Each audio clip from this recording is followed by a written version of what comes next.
guys, welcome back to Seed to Table. These few vlogs that you guys have seen, man, are they exciting ones. We just took in, you guys know we just took in 2 goats. By the way, there's a guy in front of me with a car, and he's one of those guys, you know, just one of those dudes, so it's very loud sometimes. But we took in 2 goats, as you guys already know. One is a 3-month-old for Kiko mix, and the other one is a Nigerian dwarf, potentially mixed with maybe a myotonic. We're not sure. If it is, it's like further up in her lines, but she is pregnant, and she is due to kid in about a month. And so, you know, why not add more when we just took on goats, right, honey? So I am part of like the Facebook groups for North Carolina for like small farms and homesteading and stuff. And so I see the posts all the time. And we've been talking about getting cows, specifically getting a milk cow, also looking at getting beef cows. You know, I just happened to be on today, and there's someone that has 2 bottle calves. So they are still bottle fed right now. One is a heifer and one is a bull, and they are in need of a new home. And you know what? We have the space. We have the extra stall room to be able to stall them at night, and to do feedings and such. And they are also Angus Holstein crosses. So Angus is obviously a beef breed. A Holstein is traditionally a dairy breed. Oh, yep. There you go, bud. Good boy. So he was fed in a bucket where he was. So he's only 7 days old. We only have one. He was fed in a bucket. And so he's not used to one of these, but I really want to use one of these because I can measure better what he's drinking in one of these. Which is why I wanted to use one. So it's really easy though. I looked up like how to get them to take it, and you just stick your fingers in their mouth until they start to suckle, and then stick this in there. He's got a lot of strength, so I'm very happy to see that. I got a couple of minutes before I take off. Is there anything I can help with? I mean, if you want to let Lav and Calvin in the back pasture because they're just waiting patiently. There you go. I think you like being under something too. Sorry. I want to make sure I don't fall over. Okay, so quick story on this little guy right here. I just gave him some pills that he needs, which I'll mention in a minute. So he's just sitting over there going, what the heck did you just put in my mouth? Did you actually not swallow that? Did you not swallow it? So this little guy right here, so there's a lady in our area, well, like an hour and a half away, that works at a factory farm. They get sent down to Georgia. That is where this guy is from. He potentially has scours, which is deadly in calves, but it is actually fairly common in calves too. It's not out of the norm. He's doing great though. We have him on scour tablets. It's terramycin. For those that have cows or other animals, you know, it's probably it's also used for eyes, but it's also used as a scours treatment. So he has the tablets, the terramycin tablets he's on. And then we're following up with yogurt an hour later, because basically what it does is it goes in their gut, kills all the good and bad bacteria. It's essentially like an antibiotic. That's why you give him yogurt an hour later, to put some good bacteria back. And then I have some electrolytes too that we're giving him. But the reason that we're pretty sure he has scours is because his poop is like water, which is the telltale sign. He had a friend come home with him too, from that factory farm, and she did not make it. She had the same symptoms. So yeah, I think that's kind of what was going on. So he's a pretty little dude, and he's very strong, as you guys saw me wrestling him. All right, well, it has been a 24 hours. Let me tell you guys. The calf is no longer in our barn. He is in our garage right here. Yesterday was basically a whirlwind. I was all hands on deck with this guy. He took a pretty bad turn for the worse when the afternoon hit. He has the cutest little face though. Look at that.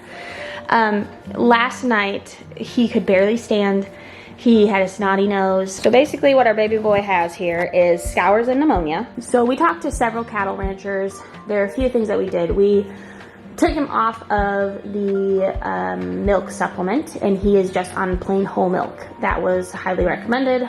My grandpa was like, don't do any whole milk from the store, but I think it's a little bit outdated information, because talking to some younger cow ranchers, that is what they do. They don't touch the milk replacer. He's just on plain whole milk. We have electrolytes in his water. The biggest thing that helped him is we used LA 300. So once we knew it was pneumonia with like the snottiness and everything, he had labored breathing. Every cattle rancher that we talked to, and we talked to several, everyone was like, you need to get the LA 200 or the LA 300. The 300 is more expensive, but it works better. And my grandpa was like, just spend the money on getting it. It's just one dose in the muscle of his hind. So yeah, it wasn't looking good at all. Essentially, he is from a factory farm.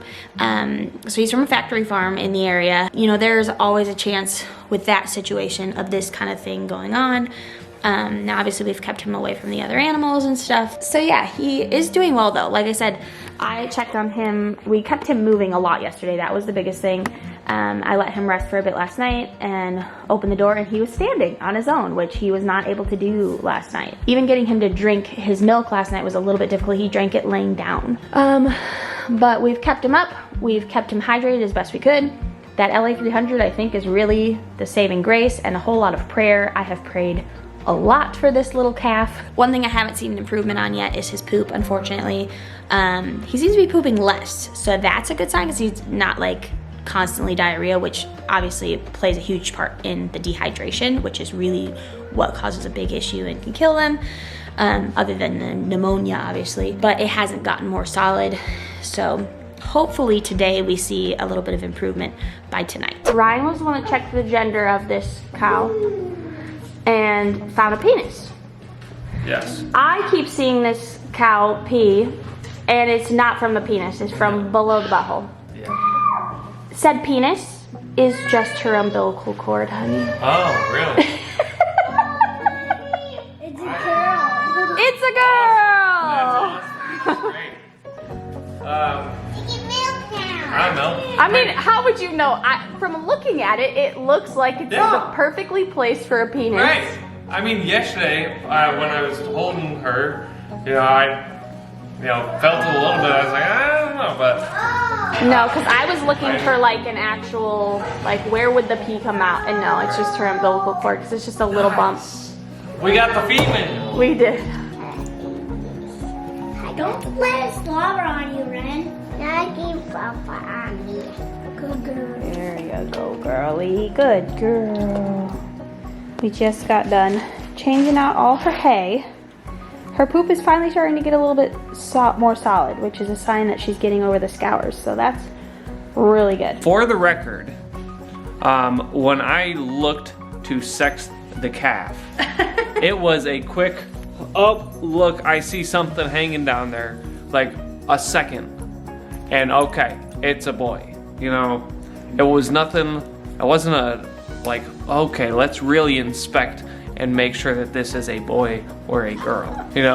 There's a dead calf in the van, and Ariana wants me to check which one the live one is. So that's how that went. It wasn't well, I see this and I'm gonna feel it and inspect it and verify that this is in fact what I believe it to be. No, it wasn't that. I didn't really talk about the fact that we took both because the kids were.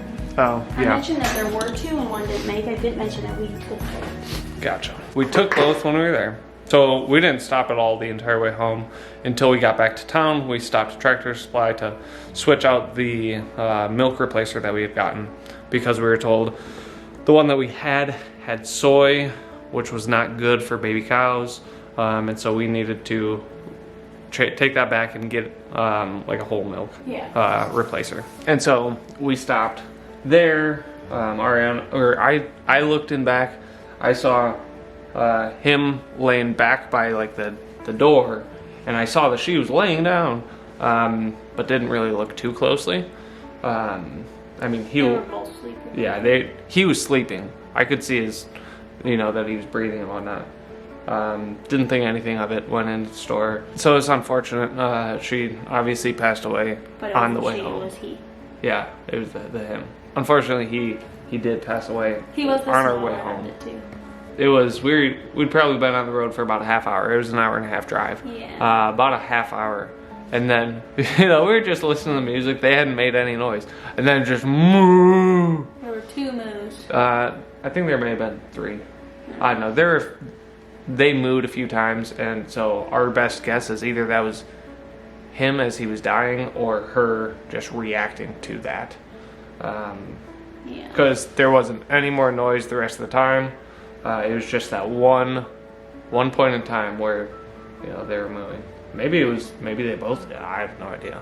Yeah. But unfortunately, when they come from places like this, especially, like you never know. You don't know. So this woman tries to take them out and get them somewhere locally so they'll actually live long enough to, you know, at least have a year or two of getting to hopefully live on pasture and be a cow. But because of just how those calves in particular are treated, them having scours or whatever, it's not unheard of. Fingers crossed our milk cow. We are going to have her tested, do a free Martin test on her, just to make sure. We were told that she was not born to a twin, but if she was born to a twin bull, then she has a large twin bull, not to a bull. Sorry, not to a twin bull. If she was born alongside a twin, so if she's a twin and that twin was a bull, she has a high chance of being a free Martin, meaning she is sterile and she can't give birth to babies. She has really pretty eyes. She's just so dark, like the camera can't. Yeah, he can't really pick up on her features easily. No, we got the heater right there, so we've been running that all day and all night. Our electricity bills will be high. As if it wasn't already. Howdy ho! Alright. So Delilah's still in the garage. I don't even know. I think we showed you guys her in the garage. I honestly don't know what we've recorded. We've been better at recording, but still kind of all over the place. So Delilah's in the garage over there. Don't mind all that other stuff. Yeah, it's messy in here, and cows stink. Hey there, Delilah. What's it like in your garage pen? Yes, the songs have already started. We haven't even said her name. Her name is Delilah. I've said it on Instagram. Her name was, what was it? Carrot? Carrot, when we thought she was a boy. And when she was a boy, we were going to be raising her for beef. Now that she's a girl, she's going to be raised as a dairy cow. I don't know how much we talked about. She is a Holstein Angus cross. And Holsteins are like what everyone knows as a dairy cow, the black and white, you know, with the spots. That's a Holstein. And then the Angus is like a very normal beef breed. But what's nice about like having the dairy beef cross is they're a little bit hardier, and then the Angus actually gives you a lot more cream in your milk, where Holsteins are known for not much cream because they're used to produce just straight milk, right? So having like needing to get a lot of butter and stuff out of them is not as important. Yeah, so anyways, the cross should be really good. We should get a lot of milk, but it should be a little bit more creamy than just like a straight Holstein would give you. She's a runner.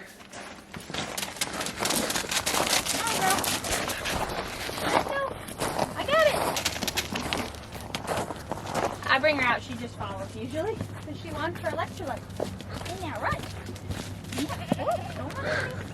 Come on. Come on. Good girl. Come on, Delilah. Come on. Good girl. There you go, girl. There you go. So yeah, the vet came out to see the goats and her. For sure we have a pregnant goat, so that's exciting. She's doing like 3 to 5 weeks. I think we talked about we weren't like entirely sure how far along she was. And actually I don't think I ever went into detail. I'll go into detail about that later.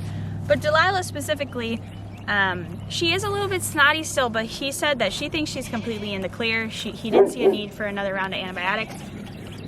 He said he was really impressed with how good her lungs sounded with all the symptoms that she had. Because she definitely had pneumonia and the scours. And so he was really quite surprised by how good her lungs sounded. So he said no need to do another round of antibiotics, just keep up with electrolytes, which we're just doing once a day now. And we're keeping up with 3 feeds a day since we're gonna raise her as a dairy calf. Yeah, we're already putting out some calf starter for her. And she actually ate some right away.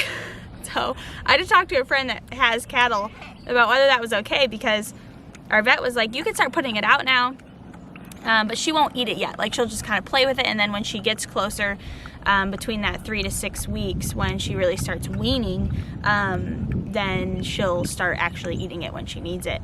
Well, she started eating it right away, and she loves her electrolytes. Too many days in the darkness, without a glimpse of the light. Running tired and broken and scared, but I swear I'll never give up the fight. I see you broken and beat, head pulled down over your eyes. Every part of you wants to surrender, but darling, you were meant to survive. With every star, we are born again. Open your heart, spend less time in your head.